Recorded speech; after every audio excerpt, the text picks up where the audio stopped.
fait tout ce qui se passe avant un chantier, c'est-à-dire récupérer une appel d'offres, y répondre sur le plan des chiffres, sur les plans des matériaux.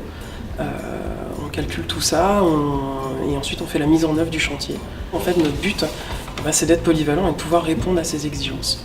Et à la finalité de tout ça, on doit répondre à toutes les questions de façon à ce que plus personne ne s'en pose au moment où on arrive sur un chantier.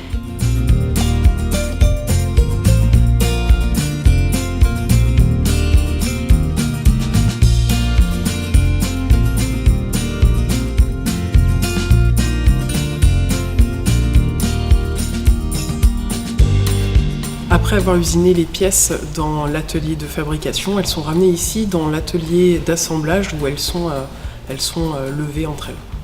Donc on a un exemple derrière nous d'un mur ossature d'un chalet qui a été conçu ici en bureau d'études.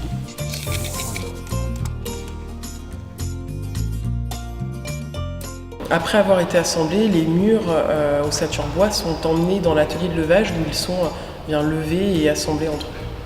On utilise le pont roulant derrière comme simulation d'une roue sur le chantier.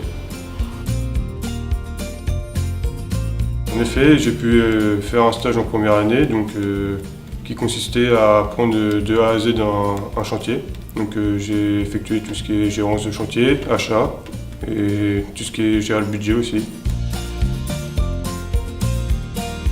Alors après ce BTS, l'étudiant a deux possibilités. Soit la vie active, donc le bureau d'études, la fabrication, la mise en œuvre sur chantier des projets, ou alors la poursuite d'études, une licence pro ou une école d'ingénieur. Moi ce que j'aime le plus c'est arriver sur un chantier, voir qu'il n'y a rien du tout et en fait c'est nous qui faisons la conception totale du chantier. Et quand on repart, on voit qu'on a fait, c'est de voir la réalisation au final, quoi.